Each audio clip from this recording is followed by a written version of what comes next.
Start करने जा रहे हैं cell cycle and cell division. तो अब देखिए सेल क्या होता है। ये एक सेल है।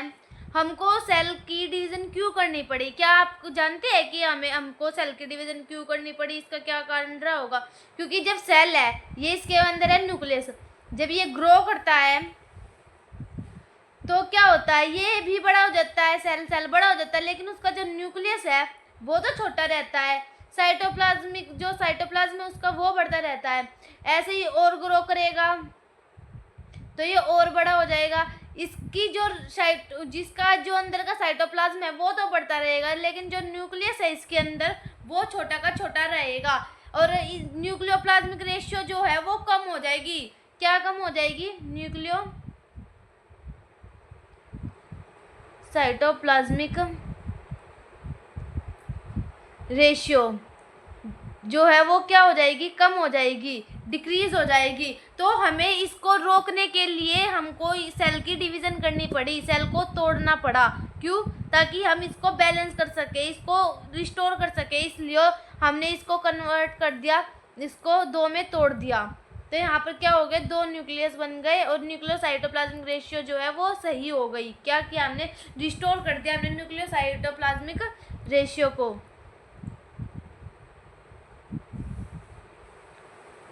देन ये डिवाइड होने की वजह से ये क्या हो गई?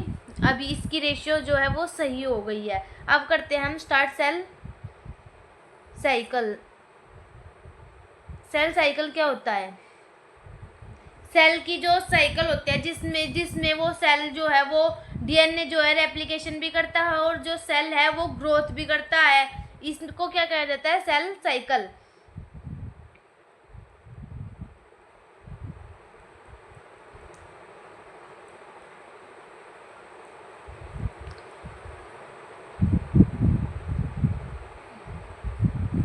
जो ये जिसमें जैसे सेल डुप्लीकेट भी कर जाता है, सिंथेसिस भी होता है, डुप्लीकेशन भी होता है ऑर्गेनेल का, और दो डॉटर सेल बनती है।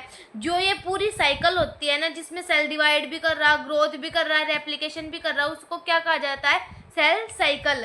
ये ना एक सीक्वेंशियल होता है, मतलब ये बिल्कुल सीक्वेंस से चलता है। मतलब ऐसा नहीं होता कि पहले कुछ और हो गया या फिर कुछ और हो गया, नहीं, ये बिल्कुल सीक्वेंस होती है इसकी। कैसा होता है ये? सीक्वेंशियल। क्या है ये? सीक्वेंशियल साइकिल है एक, और ये सीक्वेंस ऑफ इवेंट जिसमें सेल डुप्लीकेट करता है, सिंथेसिस होगा ऑफ कंपोनेंट का,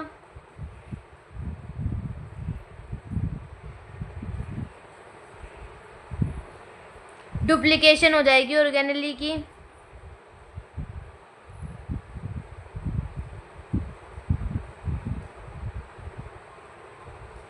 और डिवाइड हो जाएगा दो डॉटर सेल के अंदर। इस पूरे सीक्वेंस को क्या कहा जाता है? Cell cycle.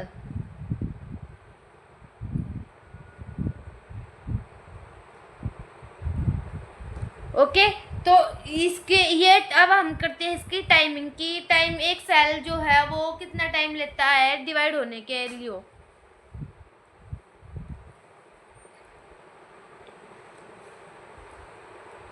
जो ईस्ट होता है ना वो 90 मिनट्स लेता है सेल को डिवाइड होने के लिए, और जो ह्यूमंस होते हैं वो 24 हावर्स लेते हैं एक सेल को डिवाइड करने के लिए। जो इसका टाइम में होता है ना सेल साइकिल का, वो अलग अलग होता है सभी के अंदर। मतलब हर स्पीसीज में ये अलग अलग ही होगा। ये टाइमिंग जो है इसकी सेल को डिवाइड करने की वो सभी में अलग अलग ही होगी। जो सेल साइकिल होती है ना, सेल साइकिल, वो एक बिल्कुल किसकी तरह होती है? एक बिल्कुल शादी की तरह होती है। जैसे शादी होती है तो हम उससे पहले है ना कई मतलब 6-7 महीने पहले तैयारी करना शुरू कर देते हैं। वैसे ही सेल साइकिल होता है। हम सेल को डिवाइड करने के लिए ना सेल की जो तैयारी है वो तो बहुत पहले से करने लग जाते हैं, लेकिन उसको जो आप ही बताओ, जो शादी होती है वो कितने घंटे की होती है मिनिमम? फेरे तो 1 घंटे के ही होते हैं ना, बस हद से हद। बस तो उसी तरीके सेल साइकिल की जो मतलब इसकी जो डिवाइड करने का फेज है वो तो बहुत कम होता है, लेकिन जो उसका प्रोसेस है वो बहुत ज़्यादा देर का होता है। जैसे कि ईस्ट है, हमने ईस्ट लिया है वो 90 मिनट में डिवाइड कर जाता है, लेकिन एक्चुअल तो वो 5 मिनट्स में डिवाइड हो जाता है।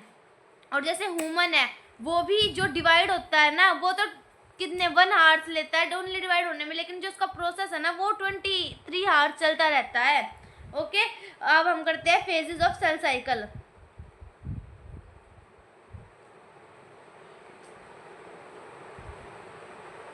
सेल साइकिल के अंदर कितने फेज आते हैं? 2 फेज आते हैं, इंटरफेज और एम फेज। जो इंटरफेस होता है वो तो 95% काम कर लेता है। 95% जो सेल साइकिल है वो इंटरफेस के अंदर चलती है, सिर्फ 5% जो है वो एम फेज के अंदर चलती है। एम फेज के ही अंदर एक्चुअल डिवीजन होती है, इंटरफेस में तो सिर्फ काम ही चलता है, सिर्फ काम। और एम फेज में वो डिवाइड हो जाता है। सेल डिवीजन वाली फेज कौन सी है? M phase. ये एक यहाँ पर क्या होता है? प्रिपरेशन होती है, प्रिपरेटरी फेज कहा जाता है इसे। इसके अंदर क्या क्या आता है? G1, S और G2, ये इसके फेज है। और M फेज के अंदर यहाँ पर क्या होती है? Actual division.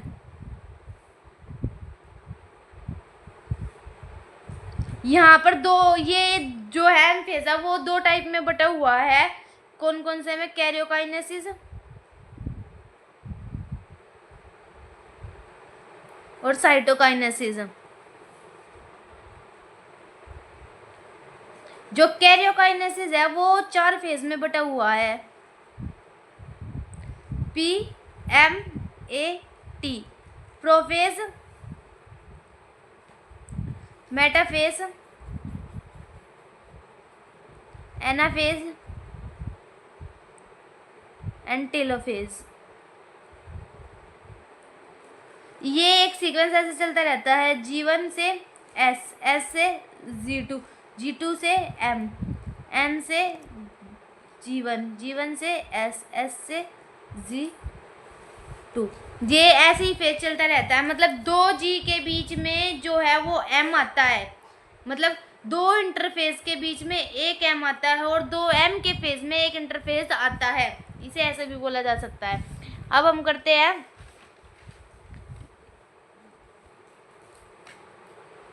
देखो, अब मैं आपको ऐसे कर लेती हूँ बोर्ड को, अब आपको कराती हूँ पूरी सेल साइकिल को एक डायग्राम के थ्रू मैं आपको समझा दूंगी। पूरी एक ही पेज पर करा दूंगी मैं आपको सब कुछ। ये है, देखो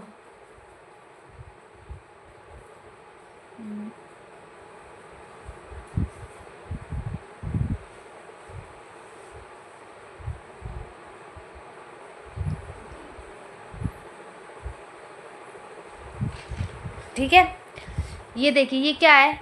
ये है G1, ये है S, ये है G2 फेज। ये जो पूरा यहाँ से लेकर यहाँ तक है ये तो है इंटरफेस। क्या है ये? इंटरफेस। और जो ये है हमारा एम फेज। क्या ये पूरा तो है एम फेज, यहाँ से यहाँ तक। ओके, इसके अंदर भी 2 पार्ट बटे हुए हैं। ये है कैरियोकाइनेसिस। क्या है ये? कैरियोकाइनेसिस। और ये है साइटोकाइनेसिस। ओके, और कैरियोकाइनेसिस भी हमारा 2 पार्टों में बटा हुआ है, 1 2 3 4 पार्टों में, PMAT। प्रोफेज, मेटाफेज, एनाफेज और टेलोफेज। अब हम करते हैं, हाँ और मैं बता, इंटरफेज जो होता है ना ये पूरा इंटरफेज है। इंटरफेज कैसा फेज होता है? ये एक रेस्टिंग फेज होता है। मतलब रेस्टिंग फेज का मतलब ये नहीं है कि ये काम नहीं कर रहा, ये काम तो कर रहा है ये, लेकिन डिवीजन नहीं कर रहा, इसलिए इसे रेस्टिंग फेज कहा गया है। और ये प्रिपरेटरी फेज भी होता है।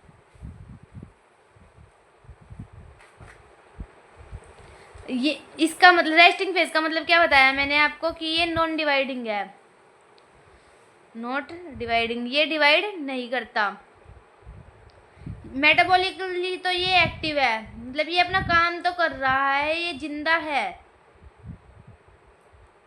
और जो पूरे इसका जो मतलब इंटरफेज और एम फेज में जो सबसे बड़ा फेज है वो इंटरफेज ही होता है, इंटरफेज। और इंटरफेस के अंदर जो सबसे बड़ा फेज होता है ना वो कौन सा होता है, जीवन फेज। जीवन फेज सबसे बड़ा फेज होता है पूरी साइकिल का, पूरी साइकिल का सबसे बड़ा फेज कौन सा होता है, जीवन। अब हम करते हैं जीवन के बारे में। जीवन, जीवन को हम क्या कहा जाता है, जीवन को गैप फेज या फिर first growth phase.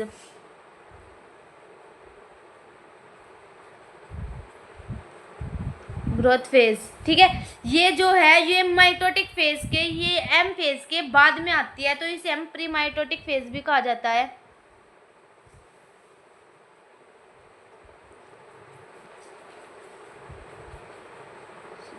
Sorry, post mitotic phase भी कहा जाता है। और ये जो है एस फेज से पहले आती है, तो इसे प्री सिंथेटिक फेज भी कहा जाता है।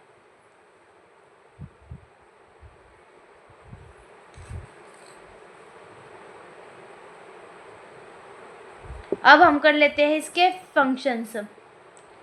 ये पूरी साइकिल का लॉन्गेस्ट फेज होता है, क्या होता है ये, longest phase of interphase and cell cycle. ये दोनों का ही सबसे बड़ा फेज होता है।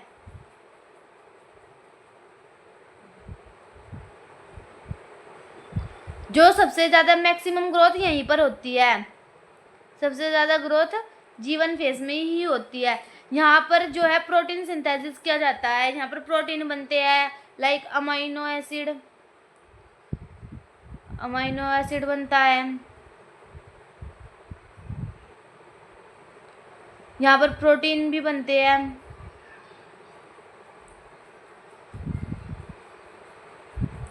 पर यहाँ पर एक एक्सेप्शन है, क्या एक्सेप्शन है, कि यहाँ पर जो है वो प्रोटीन तो बनते हैं लेकिन दो प्रोटीन यहाँ पर नहीं बनते। कौन कौन से, हिस्टोन और ट्यूबुलिन प्रोटीन यहाँ पर नहीं बनते।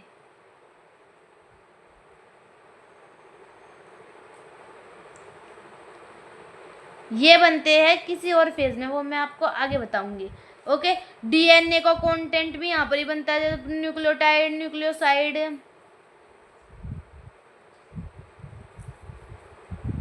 न्यूक्लियोसाइड यहीं पर बनते हैं। आरएनए भी यहाँ पर ही बनता है। और मोस्टली ऑर्गेनेली जो है वो यहीं पर डुप्लीकेट होती है।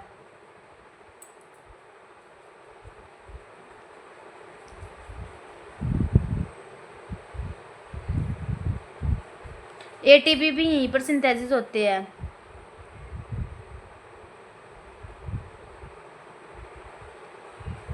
ओके,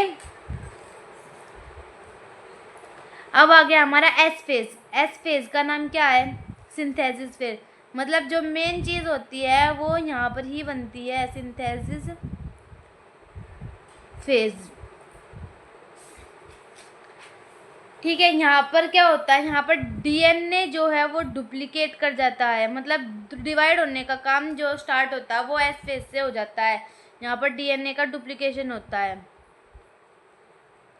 एस फेज के अंदर जो है वो देखो, क्रोमोसोम नंबर तो सेम रहता है लेकिन जो डीएनए का कंटेंट होता है ना वो डबल होता है। क्या, क्रोमोसोम नंबर तो सेम रहता है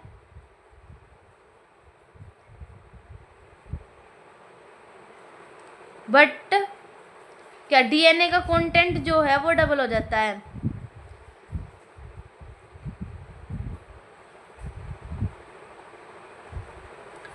जो डीएनए का कंटेंट है वो यहाँ पर क्या हो जाता है, डबल हो जाता है। जैसे कि मतलब पहले तो था ये इसे क्या कहेंगे हम, ये यहाँ पर है सी, यहाँ पर एक क्रोमेटिड है, ठीक है। अब यहाँ और एन है, ये यहाँ पर क्या हो जाता है, कंटेंट ऐसे कितने वे आ गए यहाँ पर क्रोमेट, ये धागे दो धागे वाला 2C। कंटेंट जो है यहाँ पर वो डबल हो चुका है, लेकिन क्रोमोसोम नंबर तो सेम रहेंगे, क्रोमोसोम नंबर सेम रहेंगे और कंटेंट जो है वो डबल हो जाएगा। ठीक है, ओके। अब और यहाँ पर क्या होता है, क्रोमोसोम हिस्टोन प्रोटीन, हाँ जो मैंने बताया था ना कि प्रोटीन्स जो है हिस्टोन और ट्यूबुलिन गैप 1 में नहीं होते सिंथेसिस, वो यहाँ पर बनते हैं, हिस्टोन प्रोटीन यहाँ पर सिंथेसिस होते हैं।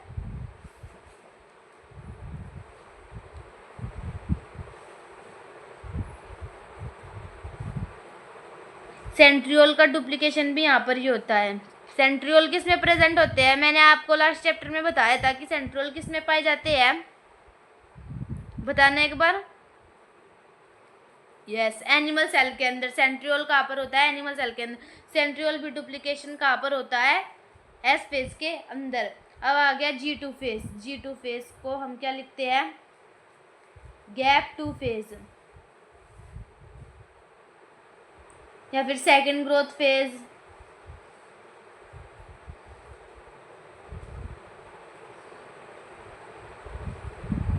या फिर post synthetic phase. Post synthetic हमने क्यों कहा, क्योंकि ये सिंथेटिक के बाद आता है और पहले किसके आता है, एम फेज के पहले आता है, तो इसे क्या कहेंगे, प्री माइटोटिक फेज। ओके, यहाँ पर क्या होता है, यहाँ पर सभी ऑर्गेनेल जो होते हैं जैसे कि माइटोकॉन्ड्रिया,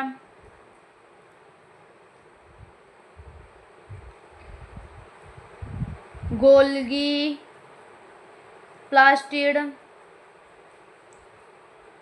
यहाँ पर क्या हो जाती है, डुप्लीकेट। ट्यूबुलिन जो होता है वो गैप 2 के अंदर सिंथेसिस होता है।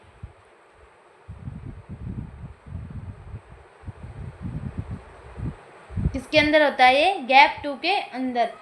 अब और यहाँ पर जितने भी बचे हुए आरएनए प्रोटीन्स होते हैं वो यहाँ पर सिंथेसिस हो जाते हैं।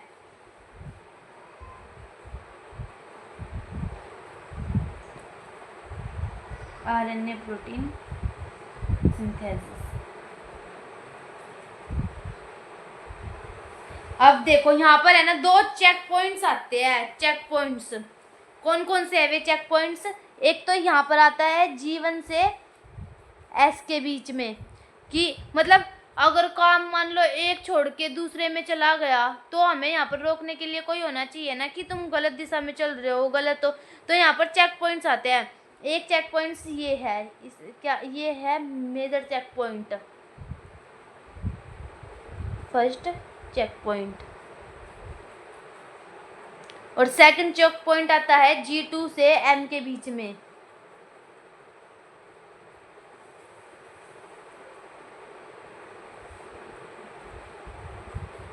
जो ये वाला होता है जो G1 से S के बीच में होता है ये तो होता है मेजर चेक पॉइंट, और जो सेकंड चेक पॉइंट होता है ये होता है माइनर। इसके अंदर जो आता है G1 वाले के अंदर कौन सा आता है, G1 से जो S के बीच में चेक पॉइंट्स है वो किससे बने होते हैं, G1 साइक्लिन या फिर CDK2 cyclin dependent kinesis. Okay, क्या आते हैं यहाँ पर मेजर वाले में, G1 cyclin and CDK2। CDK2 का मतलब है cyclin dependent kinesis, cyclin dependent kinesis 2। और यहाँ पर क्या आता है, माइनर वाले में आता है एम साइक्लिन प्लस में CDK2। अब यहाँ पर G1 के अंदर जो है ना, G1 अगर मान लो G1 का काम हुए, G1 बाहर निकल जाए, मतलब G1 कह दे कि एग्जिट, G1 फेज को मैं एग्जिट कर रहा हूँ, यहाँ पर एक फेज होती है, क्या फेज होती है, G0, उसको मैं आपको अगले पेज पर दिखा देती हूँ। G0 phase,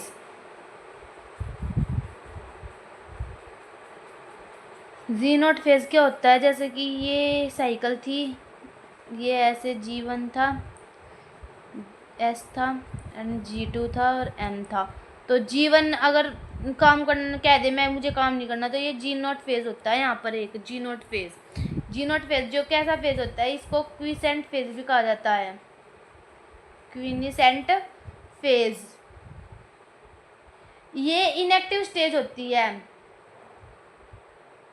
inactive stage. लेकिन अगर हम इसको बुलाए दोबारा, ये सोचे कि मुझे दोबारा काम करना है तो मैं तो जा रही हूँ, तो ये दोबारा काम करने भी आ सकते हैं। लेकिन इसके जो मतलब इसका मतलब है जो इसके सेल है वो तो मेटाबॉलिकली एक्टिव होते हैं,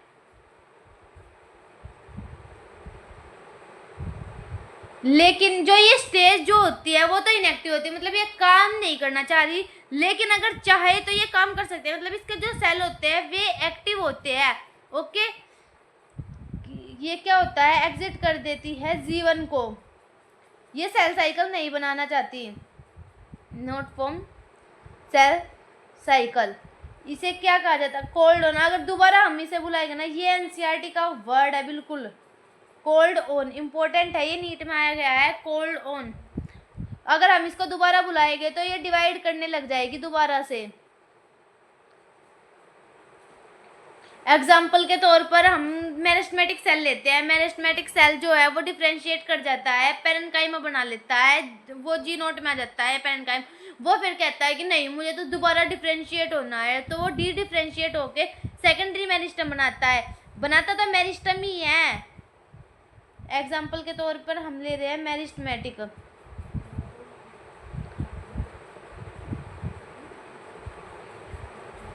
ये क्या है, ये डिफ्रेंशिएट करता है, क्या बना लेता है, पेरेन्काइमा।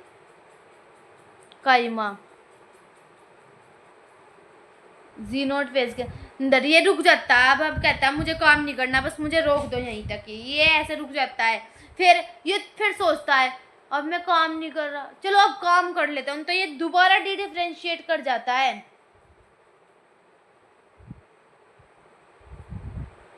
क्या कर जाता है, ये दोबारा डी डिफ्रेंशिएट करके क्या बना लेता है, सेकेंडरी मेरिस्टेम।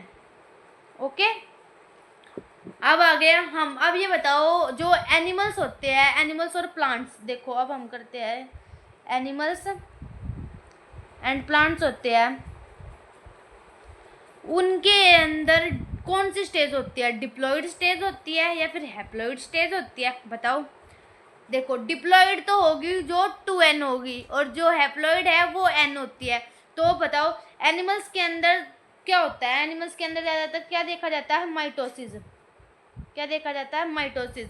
ये कौन से सेल, ज़्यादातर ये 2n सेल ही बनाती है, डिप्लॉइड ही बनाती है, डिप्लॉइड सोमेटिक सेल ही बनाती है ये।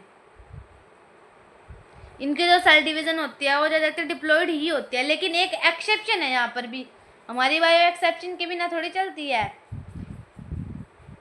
ये हमारी एक एक्सेप्शन होती है इसमें, क्या है वो, हनी बी। क्या है, हनी बी के अंदर जो ड्रोन होता है ना, ड्रोन होता है जो, वो हैप्लॉइड शो करता है, क्या शो करता है वो, हैप्लॉइड। इसके अंदर क्या होती है, माइटोसिस के द्वारा ही क्या शो करता है ये, हैप्लॉइड।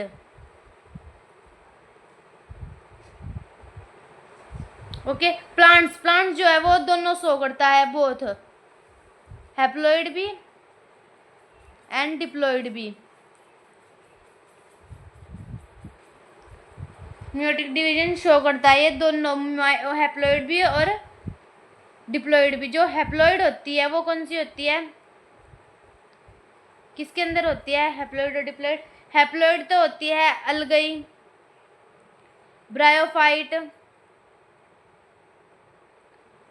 और डोमिनेंट जो होती है वो किसके अंदर होती है, गैमेटोफाइट के अंदर। जो डिप्लॉइड होती है वो किसके अंदर होती है, टेरिडोफाइट, जिम्नो एंड एंजियोस्पर्म के पास होती है। अब हम स्टार्ट करेंगे कैरियोकाइनेसिस। क्या करेंगे हम, कैरियोकाइनेसिस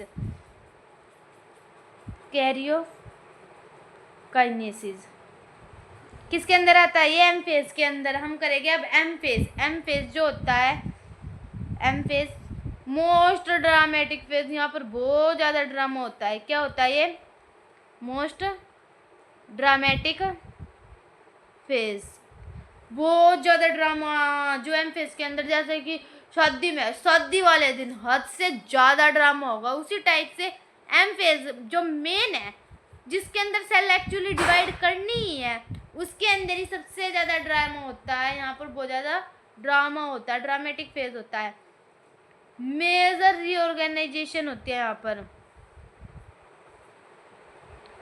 और जो ये होती है, अब हम इसमें करेंगे हम माइटोसिस, कैरियोकाइनेसिस के अंदर हम करेंगे माइटोसिस और मियोसिस, दो होते हैं ये। माइटोसिस के अंदर तो जो होती है वो इक्वेशनल डिवाइड। अब हम स्टार्ट करेंगे माइटोसिस। आज हम माइटोसिस खत्म कर लेंगे, कल हम मियोसिस करा देंगे। ओके, माइटोसिस के अंदर क्या होता है, ये एक सेल है 46 2n = 46 क्रोमोसोम है इसके अंदर, ये 2n है और ये सेल है एक, ठीक है। ये डिवाइड कर जाता है, ठीक है, डिवाइड करके भी ये 2n 46 ही रहता है। क्या होती ये एक कैसी डिवीजन होती है, इक्वेशनल डिवीजन।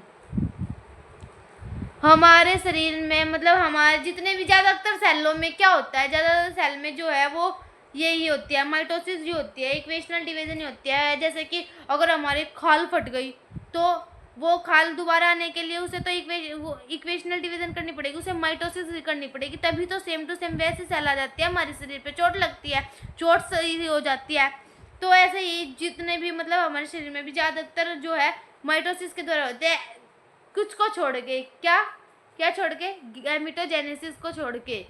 ओके, ज़्यादातर में क्या होती है, माइटोसिस ही प्रेजेंट होती है। अब हम करेंगे कैरियोकाइनेसिस का फेज नंबर 1। क्या है कैरियोकाइनेसिस का फेज नंबर 1? प्रोफेज। क्या है? प्रोफेज। प्रोफेज जो है वो दो टाइप का होता है, दो, अर्ली एंड लेट। जो अर्ली वाला होता है, अर्ली प्रोफेज होता है, उसके अंदर क्या होते हैं, यहाँ पर जो है कंडेंसेशन स्टार्ट हो जाती है,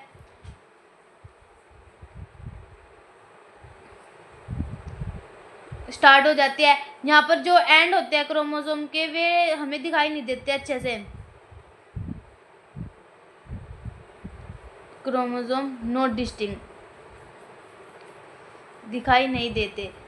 और यहाँ पर क्या होता है, यहाँ पर क्या हो जाता है, एस्ट्रल रेज आ जाती है, जैसे कि ये ऐसे है, इसके अंदर जो इसके एंड है, क्रोमोसोम के जो एंड है वे हमें प्रॉपरली नहीं दिखते, कि प्रॉपरली नहीं होते ये, तो यहाँ पर क्या आ जाता है, ये सेंट्रोजोम आ जाता है। क्या, सेंट्रोजोम से क्या निकलती है, ये एस्टर रेज निकलनी शुरू हो जाती है, इसको क्या कहा जाता है, एस्ट्रल रेज या फिर एस्टर, ये निकलने शुरू हो जाते हैं। और जो ये दो एस्टर होते हैं इसी को क्या कहा जाता है, माइटोटिक अप्रोचेस। क्या होता है, जो दो एस्टर होते हैं ना ये, उनको क्या कहा जाता है, माइटोटिक अप्रोचेस। ओके, अब आ गया लेट के अंदर क्या हो जाता है, जो एस्टर्स है वे पोल्स पर आ जाते हैं, एस्टर्स जो होते हैं या फिर सेंट्रियोल जो ये है वो कहाँ पर आ जाते हैं, पोल्स पर आ जाते हैं। यहाँ पर जो है लेट के अंदर जो है स्पिंडल फाइबर दिखने लग जाते हैं, हमें स्पिंडल फाइबर फॉर्म्ड होने लग जाते हैं, लेकिन होते नहीं है, प्रॉपर होने लग जाते हैं स्पिंडल फाइबर। यहाँ पर न्यूक्लियर मेम्ब्रेन, जितनी भी मेम्ब्रेन थी, nuclear membrane, ER, endoplasmic reticulum, Golgi, ये सब क्या हो जाती है, गायब। क्या हो जाती है, डिसअपीयर, क्या हो जाती है, गायब। यहाँ पर क्रोमोसोम जो है वो कंडेंस हो जाता है, मतलब क्रोमोसोम बिल्कुल पैक टाइप में नहीं हो जाता, वैसा हो जाता है, और एंड भी हमें दिखने लग जाते हैं। क्या हो जाता है, क्रोमोसोम कंडेंस्ड हो जाता है। देखो अब ऐसा हो जाता है, अब ये जैसे कि अब ये क्रोमोसोम ऐसे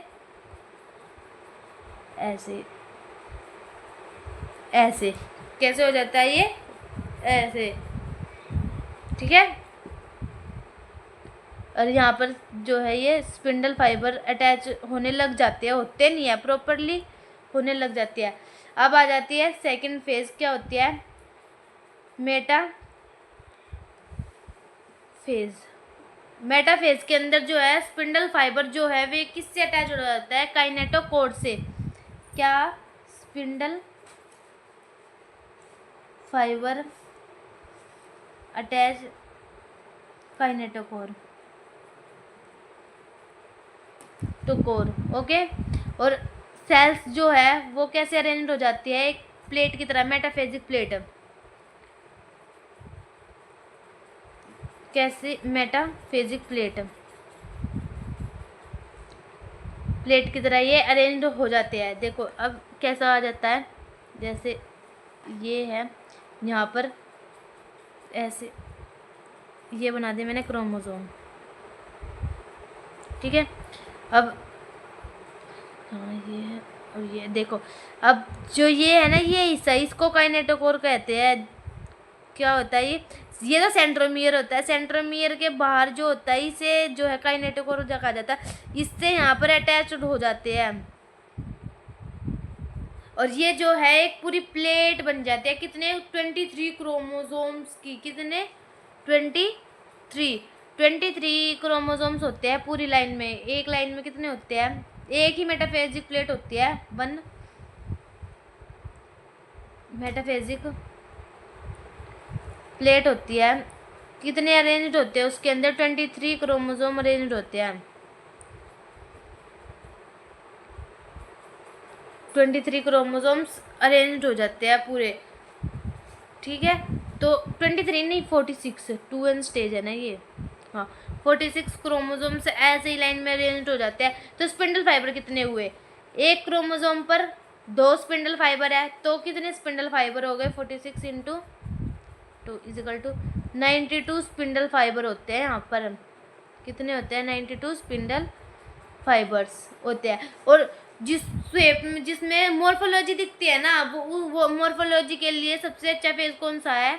morphology, study of morphology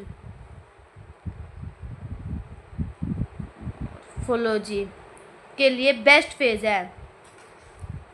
best phase कौन सा है? ये मेटाफेज। मेटाफेज सबसे अच्छा फेज हो, क्योंकि यहाँ पर क्रोमोसोम्स जो है वो बिल्कुल कंडेंस हो जाते हैं।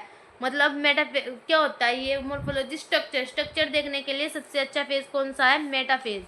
मेटाफेज। ओके। अब आ जाता है हमारा एनाफेज। एनाफेज के अंदर क्या हो जाता है?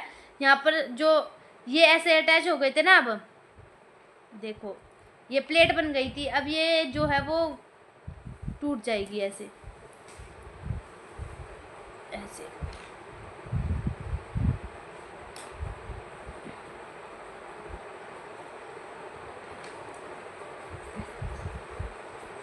ये खींच लिए, अब ये अलग हो गए। क्या? अब ये क्रोमेटिड जो है एक धागे वाला हो गया। यहाँ पर क्या हो गया? सी और ये सी। कंटेंट जो है वो सी हो गया। यहाँ पर कंटेंट 2C था, यहाँ पर C और C कंटेंट हो गया। एक धागे वाला हो गया, एक धागे वाला हो गया, और N हो गया, ठीक है।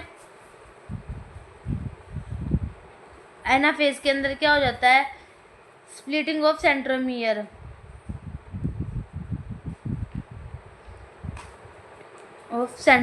की यहाँ पर जो है वो स्प्लिटिंग हो जाती है। और जो ये क्रोमेटिड्स होते हैं ये जो है move to opposite pole. Chromatids जो है move to opposite pole. Opposite poles पे जा जाते हैं। यहाँ पर सबसे अच्छा शेप देखने के लिए ये सबसे अच्छा होता है। सबसे अच्छी फेज कौन सी होती है शेप देखने के लिए? To study shape of chromosome की शेप देखने के लिए सबसे अच्छी फेज कौन सी होती है? यहाँ पर क्रोमोसोम्स जो है कितने होते हैं? 46 नीचे होते हैं, 46 ही ऊपर होते हैं। 2n स्टेज थी, यहाँ पर भी ये 2n ही रहेगी। 46 है तो 2n तो कितने हो गए टोटल में? पूरे में कितने हो गए? पूरे में 4n और 2C। ओके, ठीक है। अब आ गया हमारा लास्ट चीज टेलोफेज। क्या आ गया अब हमारा टेलोफेज।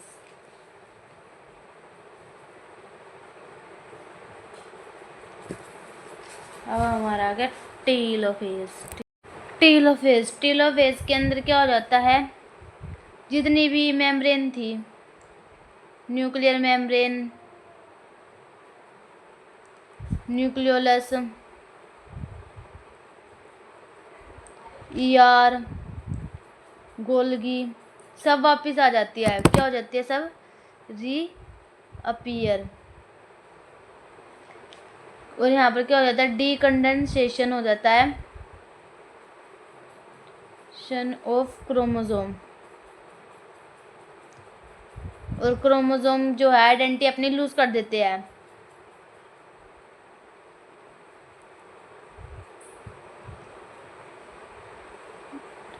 लॉस्ट कर देता है। अब क्या हो जाता है, ऐसे हो जाता है ये यहाँ पर जो है ये क्रोमोसोम दिख ही नहीं रहे हमें, एक एक धागे वाले क्रोमोसोम होते हैं। अब यहाँ पर टोटल में तो 46, यहाँ पर 46 क्रोमोसोम होता है, यहाँ भी 46 क्रोमोसोम होता है, पर each 46 chromosome each with one chromatid. मतलब यहाँ भी क्या होता है, ये 2n और C, 2n and C। Okay, अब आ जाते हैं साइटोकाइनेसिस।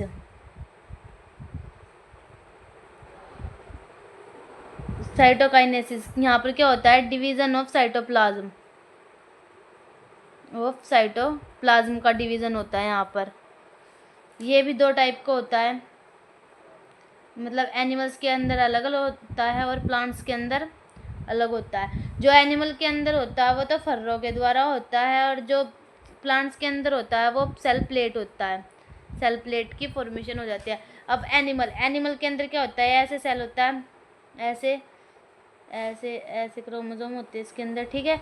अब यहाँ पर क्या होता है, माइक्रोफिलामेंट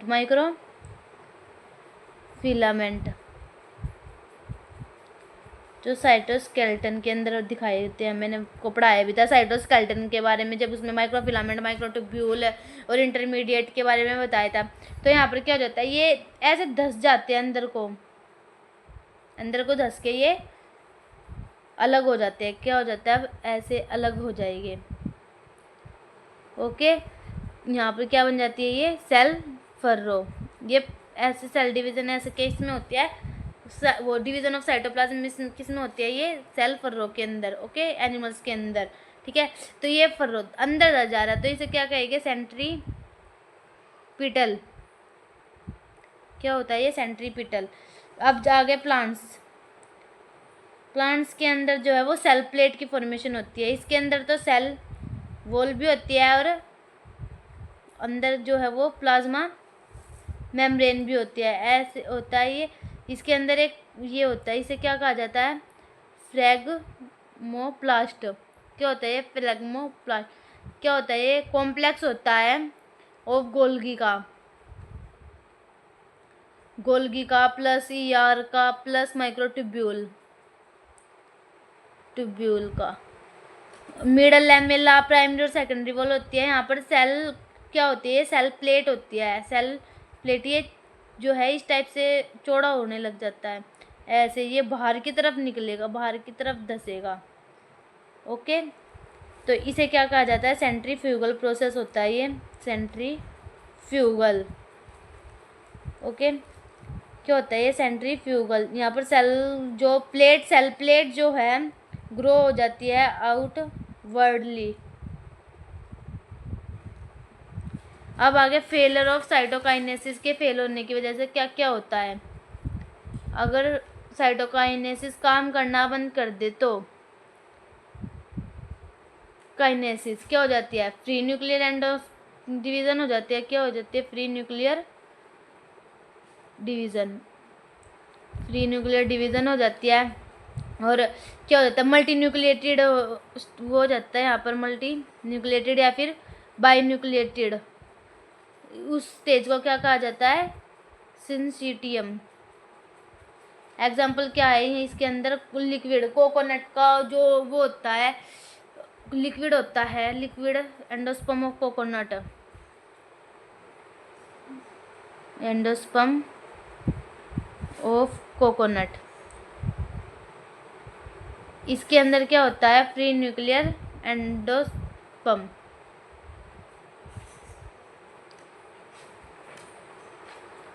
एंडोस्पर्म।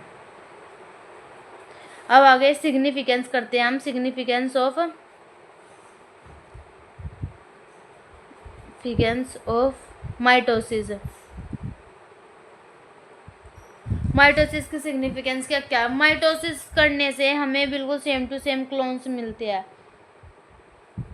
यहाँ पर वेरिएशन नहीं होता, ये बिल्कुल जेनेटिकली भी सेम होते हैं, जेनेटिकली सेम होते हैं। मतलब 46 थे तो यहाँ पर भी ये 46 और 46 ये रहेगी, लेकिन कंटेंट सी हो जाएगा, कंटेंट कम हो जाएगा, यहाँ पर ग्रोथ हो जाते हैं यहाँ पर इन मल्टी सेल्यूलर, यहाँ पर रिपेयर वर्क हो जाता है, जैसे कि हमारी चोट लग गई तो ये रिपेयर हो जाएगी, वही ओके। जैसे एग्जांपल के हीलिंग आफ्टर इंजरी, और ये सबसे मेन काम मैंने आपको फर्स्ट पेज पे ही दिखाया था कि ये क्या करता है, रिस्टोर कर देता है न्यूक्लियोसाइटोप्लाज्मिक रेशियो को, nucleocytoplasmic ratio, okay. Surface area to volume ratio,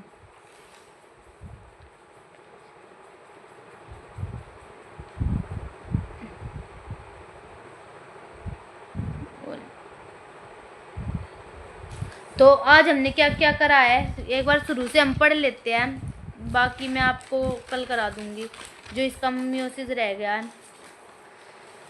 देखो आज हमने सबसे पहले क्या किया है, सेल साइकिल, क्या क्या आज हमने सबसे पहले cell cycle and cell division. Cell हमने किया था कि हमको इसकी ज़रूरत क्यों पड़ी, हमें क्यों पड़ी थी इसकी ज़रूरत, क्योंकि न्यूक्लियोसाइटोप्लाज्मिक रेशियो जो है वो डिस्टर्ब हो रही थी, इसको बैलेंस में करने के लिए, इसको मेंटेन करने के लिए हमने सेल को डिवाइड किया था। हमने सेल साइकिल के बारे में, सेल साइकिल क्या होता है, एक सीक्वेंशियल इवेंट होता है ये, जिसमें मतलब सेल जैसे पहले डुप्लीकेट करता है, फिर सिंथेसिस करता है, डुप्लीकेशन ऑर्गेनिकली की हो जाती है और डिवाइड कर देता है, ये पूरा एक सीक्वेंशियल इवेंट होता है। टाइम हमने बताया था कि ईस्ट के अंदर जैसे 90 मिनट्स में और ह्यूमंस के अंदर 24 आवर्स में जो है वो सेल डिवाइड करता है, लेकिन जो मेन है एक्चुअल डिवीजन तो लास्ट के 1 आवर में होती है इंसान के अंदर, और ईस्ट के अंदर लास्ट के 5 मिनट में हो जाती है सेल की डिवीजन, लेकिन जो बाकी का वो होता है टाइम वो उसको काम करने में लग जाता है, मतलब उसकी एक्चुअल डिवीजन बाद में लास्ट में होती है बिल्कुल थोड़े समय में, लेकिन काम जो है वो बहुत देर में, बहुत टाइम लगता है काम को। जैसे कि इसमें 2 फेज में डिवाइड किया गया है सेल साइकिल को, एक इंटरफेज में एक एम फेज में। इंटरफेज में तो 95% काम तो इंटरफेज में होता है, लेकिन सेल डिवीजन वहाँ पर नहीं होती। एम फेज के अंदर सेल डिवीजन होती है और ये 5% ही होता है, एक्चुअल डिवीजन होते हैं। यहाँ पर इसे प्रिपरेटरी, इंटरफेज को प्रिपरेटरी फेज कहा जाता है, G1 G2 होता है।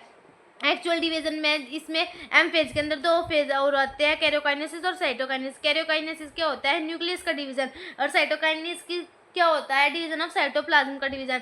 और कैरियोकाइनेसिस के अंदर आ जाते हैं prophase, metaphase, anaphase, telophase. G1 G2 M, G1 G2 M, ये क्वेश्चन नीट में भी आया हुआ है। और एन साइक्लिन CDK2 ये रहा। देखो अब आ गया गैप वन फेज, और क्या होता है gap one synthesis phase and gap 2 phase. Gap 1 के बारे में हमने पढ़ा था कि यहाँ पर मैक्सिमम ग्रोथ होती है, सबसे लार्जेस्ट फेज यही होता है, यहाँ पर अमीनो एसिड और प्रोटीन सिंथेसिस होते हैं, ATP भी और RNA सिंथेसिस यहाँ पर ही होता है, सिर्फ किसको छोड़कर, हिस्टोन एंड ट्यूबुलिन को छोड़कर यहाँ पर ही सिंथेसिस होते हैं। और एस फेज के अंदर आ गया, एस फेज के अंदर जो है वो सेल डिवाइड कर जाता है, क्रोमोसोम नंबर तो सेम रहते हैं, लेकिन यहाँ पर क्या DNA का कंटेंट जो है वो डबल हो जाता है। जैसे यहाँ पर 2N स्टेज थी पहले, फिर 2C हो गई, मतलब C से 2C हो गई, DNA का कंटेंट जो है वो डबल हो गया, एक धागे से 2 धागे वाले बन गए। हिस्टोन प्रोटीन यहाँ पर सिंथेसिस होता है। सेंट्रोल का डुप्लीकेशन भी एस फेज के अंदर होता है। गैप 2 फेज के अंदर सेकंड ग्रोथ फेज कहा जाता है। यहाँ पर माइटोकॉन्ड्रिया, गोल्गी सबके सब डुप्लीकेट हो जाते हैं। ट्यूबुलिन यहाँ पर सिंथेसिस होता है, जो बच्चा कुछ RNA है वो भी यहाँ पर ही सिंथेसिस होता है। यहाँ पर 2 चेक पॉइंट बताए थे मैंने आपको, एक तो G1 से S के बीच में और एक G2 से M के बीच में, ओके।